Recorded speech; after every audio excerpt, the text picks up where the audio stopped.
Hello and welcome to Resolutionary Leaders. I'm your host, Helena Gotto, and today we have Sarina Helen. Welcome, Sarina. I'm really excited to have you here discussing how people can recover from their burnouts. As a burnout recovery coach, that's what Sarina does. And today we're going to dive into some case studies and a little bit of just some ins and outs on how one can avoid the burnout. And then if you haven't avoided it, how you can dig yourself out of it. So welcome, Sarina. Thank you so much. I love that intro. I appreciate it. So let's start with, I think burnout's something that people are pretty keyed into now. We're aware you just ultimately feel exhausted and you just don't cope with things the same way as you used to. It can show up as high anxiety. I know for myself, when I went through it, it was just unable to sleep, constant, like just waking up in the middle of the night. And I don't know if mine was so much burnout as it was like trauma Yeah, yeah. from I understand. workplace. Trust me. But the It's ongoing nature of it really was exhausting. Tell me a little bit about how you came to this role as a burnout coach.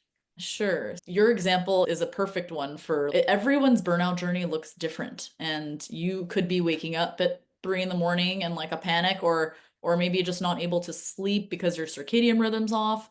My journey has basically had its ups and downs. So I ended up somehow manifesting illness in my body, and that was because of chronic stress that I had through work and my personal life. And I tell my story globally, like I'm a speaker. So I tell this story about how I essentially had some bad work situations where bosses were pretty hard on me. I was very hard on myself. So it was probably a combination of my boss or somebody that I looked up to being really hard on me. And then I therefore was hard on me, plus perfectionism and all the stuff that women go through. And on top of that, I was in a pretty toxic marriage. And at the time, I don't think I realized, not that I don't think, I know I didn't realize that it was toxic in the moment.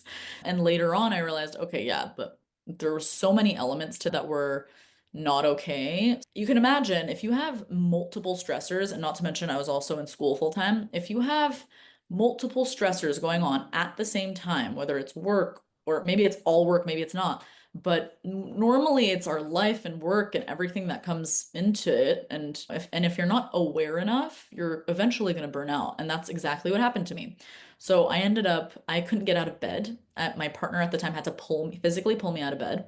It was horrifying. I'm laughing now. It's not funny.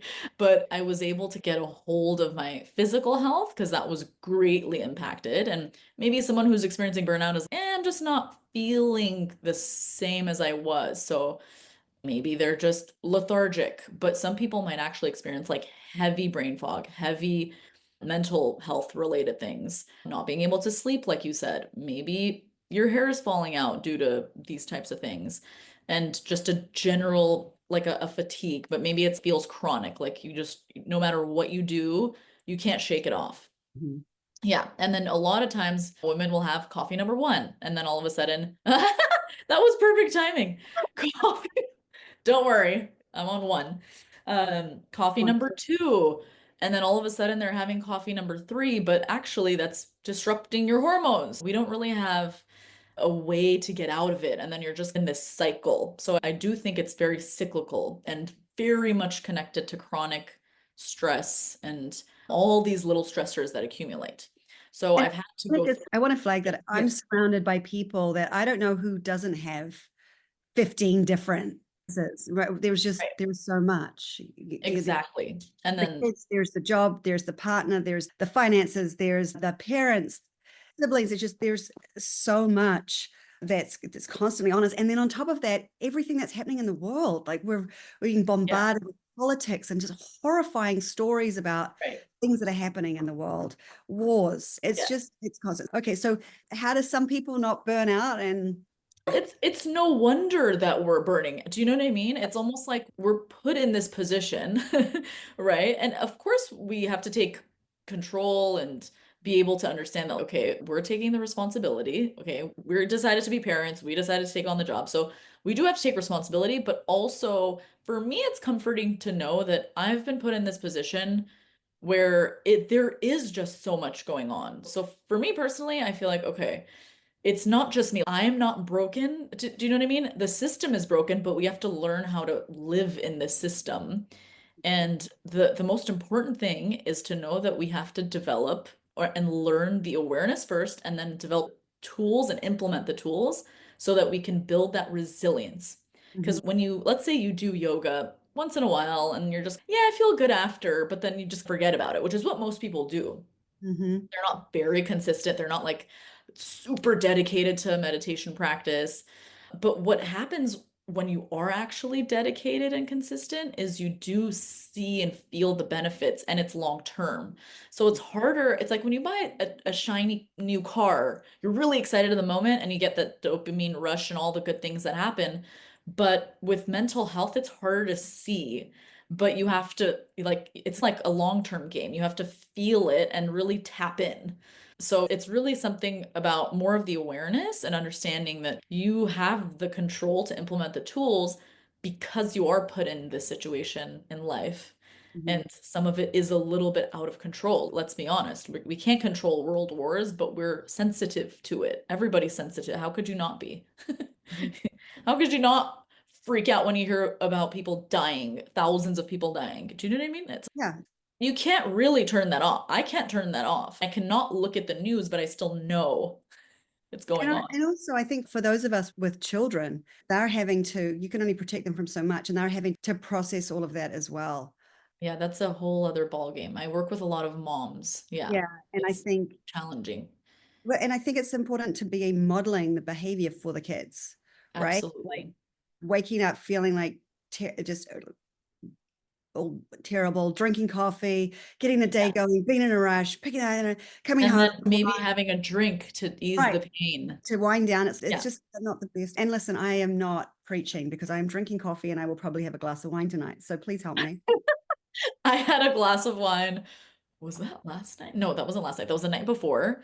But also balance. Balance is everything because once you go down the rabbit hole, which I've also been through, the rabbit hole of perfect eating and trying to be perfect, the perfectionism, right? And women are so attuned to that, wanting to be this perfect version, that also throws you off balance. So in doing and having this approach of whether you call it 80/20, whatever you want to call it, I just call it balance, then your nervous system can like ease up a bit, just to invite in some level of, okay, everything's gonna be okay, some calm, you're doing the right things for you.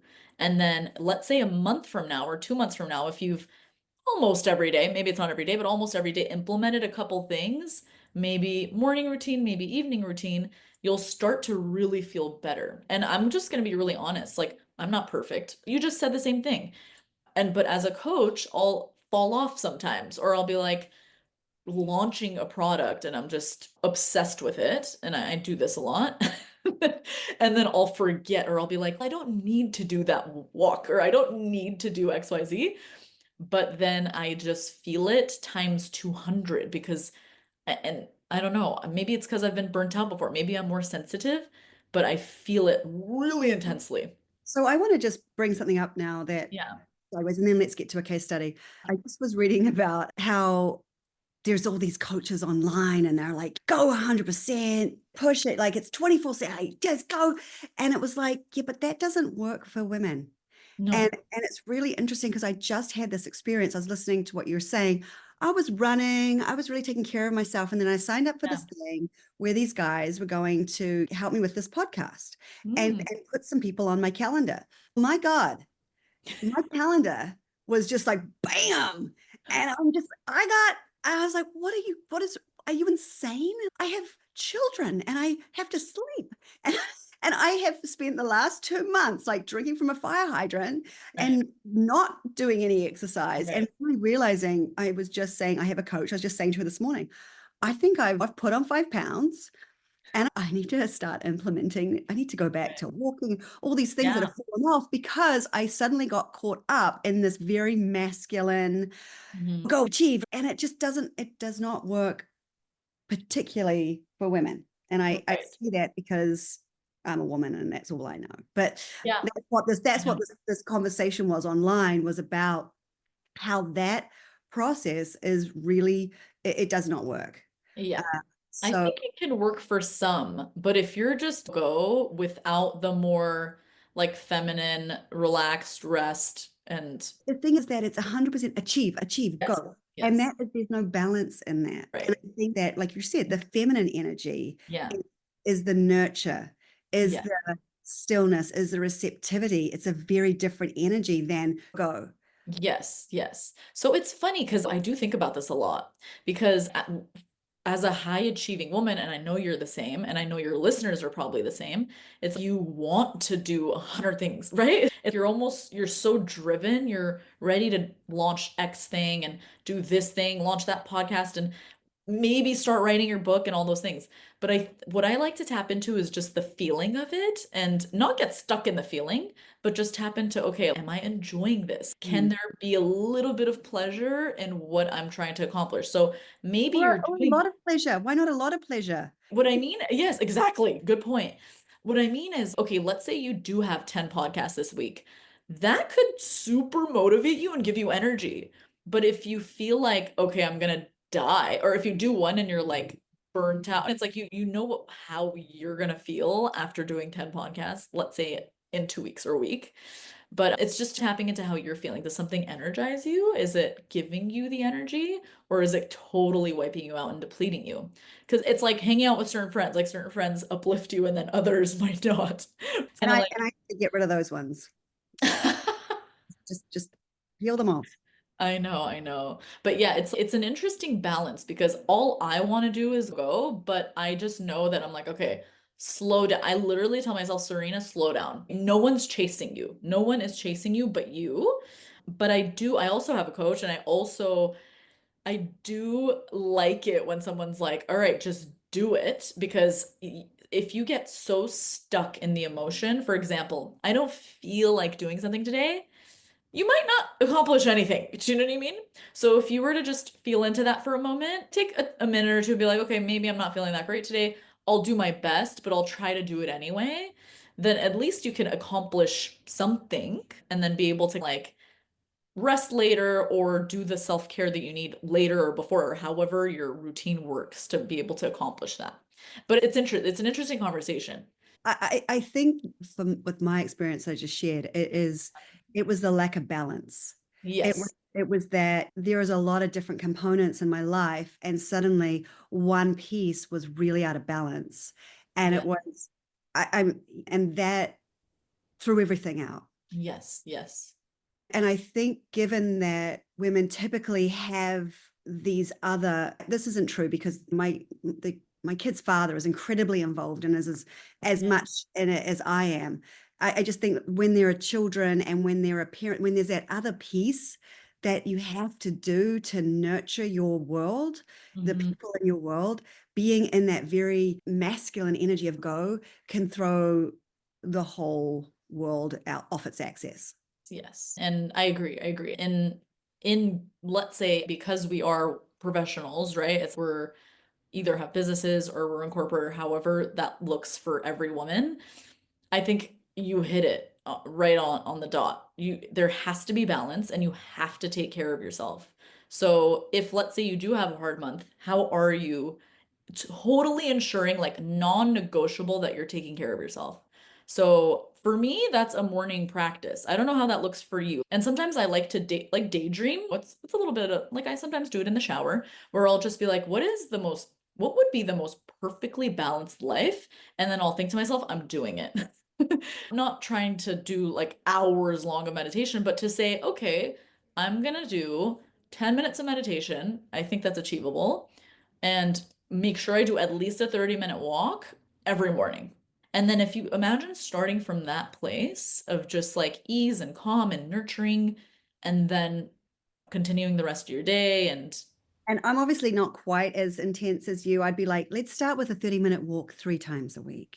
okay, Every see. day. Because then you don't do it one day. You're like, oh no, I'm not doing it. No, just start with a couple of walks, people. I So can you don't walk me know. through it? I'm Sorry. I'm just I'm trying to imagine I do have a lot on my plate, I have to be honest. So for me, doing it every day is like doing it with pleasure and just not being so militant, right? Like less masculine, more feminine. So what that looks like is, okay, I'm going to do my best, maybe 5 minutes, but at least I'm going to do one of the things, meditation or a walk. If I Mm, don't get to my walk in the day, in the morning, I'm doing it at night. So for me, I think the non-negotiable aspect shouldn't feel like this big stressful thing. It should just be like, I need to do it for me because I know tomorrow I'm gonna wake up less stressed. Do you know what I mean? It's like a mind shift. The mind shift happens when you realize if I do this, I'm gonna be 100% better tomorrow. mm, It's like the future, you're building the future you. And if you start imagining like the very peaceful version of you, because we are so stressed, most people, I think that's the key. Who is the most peaceful version of me and how do I get there? And of course, balance. If you can't do it one day, I'm sure it's pure chaos in the morning with kids, waking up, navigating your day. So some people have to go to work to get away. Some people have to wake up early, a little bit earlier to get that time. mm, So figuring out when your time is, but also making sure that it's non-negotiable. I don't care what it is, but just to take care of yourself. mm. Women have to take care of themselves. We have this like weird thing around that. It's feeling like it's selfish to not to do it. And I don't think that's helping anybody, especially ourselves and our families. Yeah, and I think what's shifted is how most families have two working parents. And now men and women need to take care of themselves. Women, the shift for women is that they're in that masculine energy in the workplace more and taking the time to renew themselves. Mhm. They have to create that space. And I Mhm. think for men, because they don't have a designated human at home who is doing all of the caretaking and all of the stuff, that they have that space that's naturally created for them Yeah. to take care of themselves. Now they're coming home. You're both coming home from work. You both have to, like, now it's the same a challenge for both men and women of trying to find time for take Yes. care of ourselves. And, Yes. and I think that shift is massive. Yeah, I love because it. and it is an energy thing. I don't think it's a male female thing. I think it's a Mhm. masculine feminine thing. And I think masculine energy is about hunting and getting and Yes. providing, and Yes. feminine energy is about nurturing. And Yes. so it's that you've put women in this very in a place where we have to be in a masculine energy, so then for us to get into our feminine energy, we need to work at that. But also now we don't have so much feminine energy to nurture the masculine partner. And so they have to work at creating their femininity. And I speak from experiencing June, the father of my kids. He finally got to the point where it's like, me going for a walk every day is a non-negotiable. It comes before Mhm. everything. And Mhm. it took fully burning out for him to get to exactly that place. And for a moment, I was like, why do you get to just up and walk? Like, why do you get to just go and leave me at home? And I was like, okay, I'll do the same thing. I'll take my bit and we're good. Yeah, yeah. I do notice in my clients that and I'm really sorry to hear that he was burnt out, by the way. I really feel for people when I hear that people have been burnt out. It's just absolutely the worst. But it's funny. I, I hear over and over again how men, it's just so easy for them to take care of themselves. It's like, yeah, I'm just gonna go to the gym, an hour to myself. And then all of a sudden it's like the moms are patiently waiting at home and almost afraid to ask, afraid to do, afraid to have a conversation. Do you know what I mean? It's really interesting to me. But that's my job is to push them to say, hey, let's have a conversation. I need this and it's happening. So let's coordinate our schedules. You get Monday, Wednesday, Friday. I get Tuesday, Thursday, Saturday. And let's make sure we have a babysitter. I need to go to Pilates at this time for my sanity. And I've just noticed over and over again, the happiest people have some sort of coordination Mm, like with partnership and there's an understanding and there's no fear around that conversation and the women are feel empowered to be like no like you're not the only person that gets this just automatically. So I actually had the opposite of that Yeah. because I come from, so June is Japanese. So he comes from a culture where it's not about you individually taking care of yourself. Mhm. You go, you provide, you go, like you do what you need to do for the family. It's not about you. And I came from a place of really struggling and learning to take care of myself and knowing that I needed to put my oxygen mask on first. And Mhm. we had a lot of friction around him feeling that exactly what you were just saying about how Oh, we feel about the reverse. men of Yeah. like, how can you, how dare you go and enjoy yourself when I'm here working my butt off trying to provide and you're out there enjoying yourself? I'm taking care of myself. So I'm a great mom and partner. I had a bit of a different, That's interesting. I love that. uh, It's refreshing for me to hear that. yeah, Yeah. I Japanese mean, husbands, everybody. oh my gosh, that's awesome. Good to know. And yeah, it could go both ways. It just depends on the personality, right? Let's for 1 minute forget about male, female. As you said, it's more energetic. I think we're just put in a position where men are having to be nurturing, they're having to parent, and then women are having to work. So we're both in this interesting energy now. And I think it's just the only thing that works is for both people in the partnership to take care of themselves and but just to have the conversation and enough awareness to bring it up and talk about it. And then there's no resentment. I just sense that when one partner's like out having fun and able to shut off, then the other partner's, hey, what about me? And of course, in partnership, you do a lot of things together as well. So it's like that component is important, but I think solo self-care is really nice too. And with men, I do notice that they're like a workout for them is enough. Like gym for an hour, then they're set and they feel great. For women, it could look a little different. Like it could be spa time or I don't know. I, However, I think women, I think what we get from our girlfriends is a little different.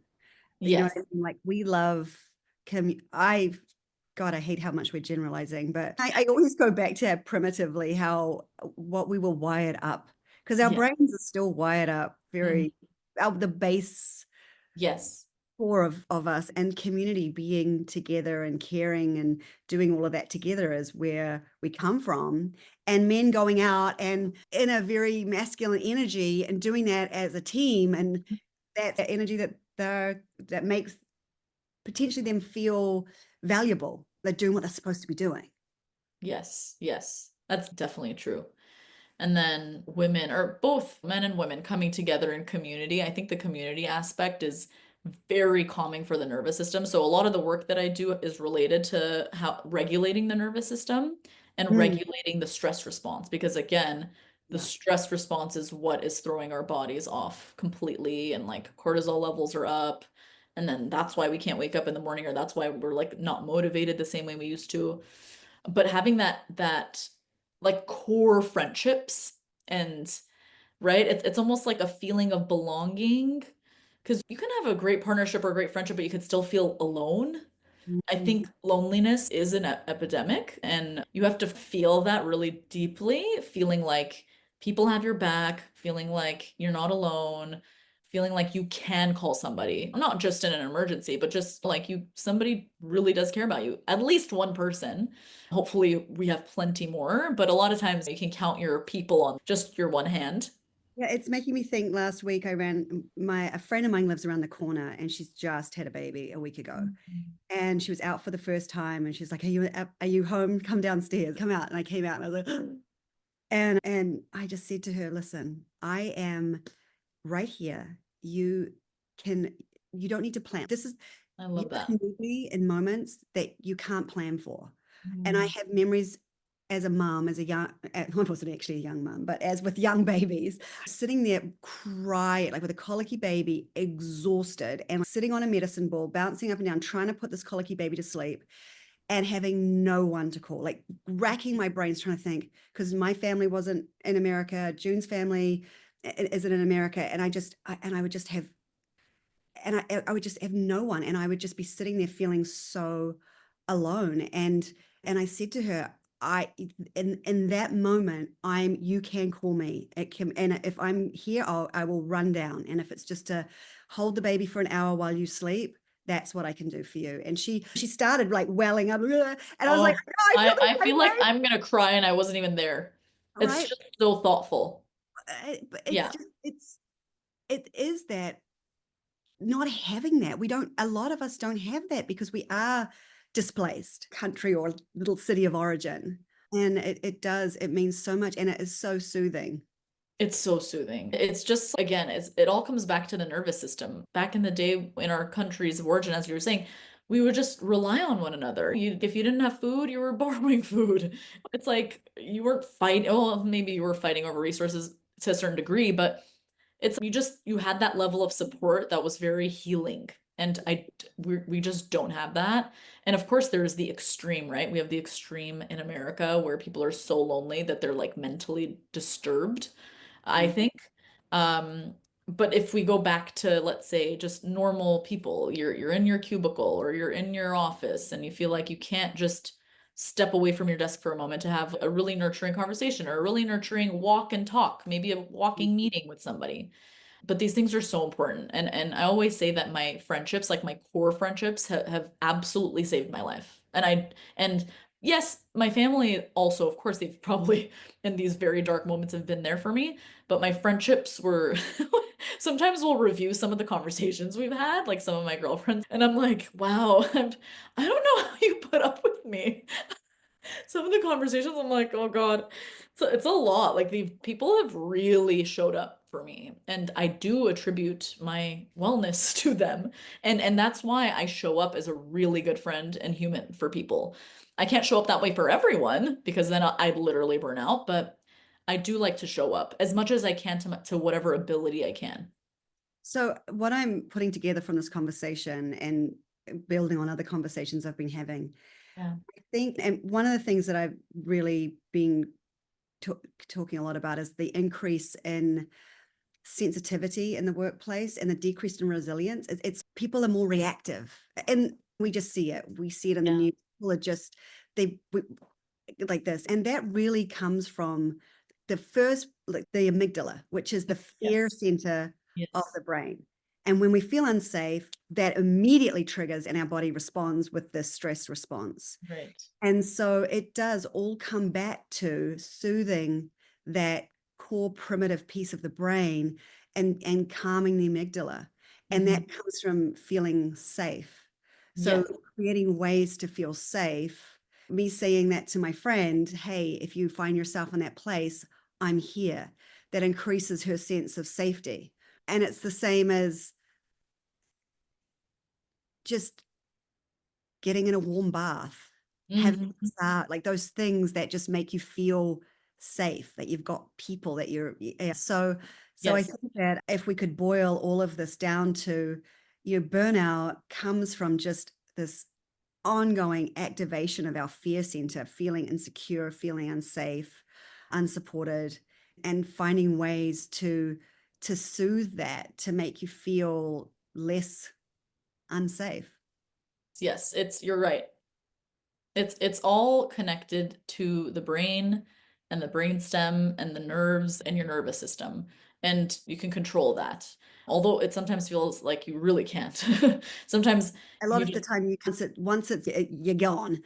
But and I think that's what's happened over the last 4 or 5 years. We've had such a lot of like shocking events in the world that I think collectively our amygdalas are just a little bit more, you yeah. know, activated. And with chronic stress comes your prefrontal cortex as well. It's almost like a slight alteration where your cognitive abilities are not the same. So if you sense that you are maybe even slower cognition, your memory is weakened, maybe your social skills are just not the same, or maybe like your word recall, like all these things are impacted because of the stress response. And there are actual scientific studies to prove this.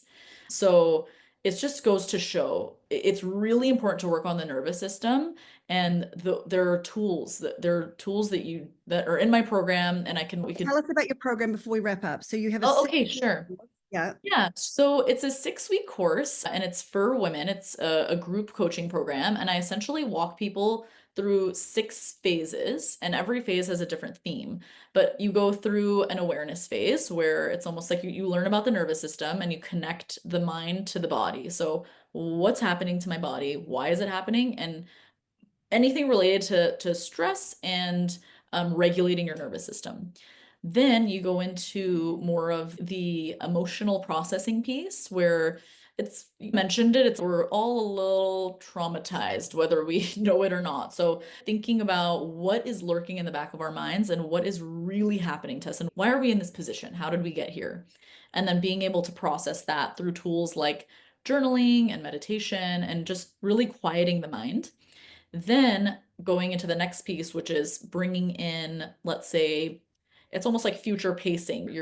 Like I teach EFT tapping, where you tap into different meridian points in the body, and then you kind of future pace, where you say, I might be feeling, for those of you that are listening, I'm just tapping through the meridian points. I might be feeling really anxious right now, but I know that I have some level of control over this, and just being really real and authentic and saying, I can feel better. Actually, I do feel better.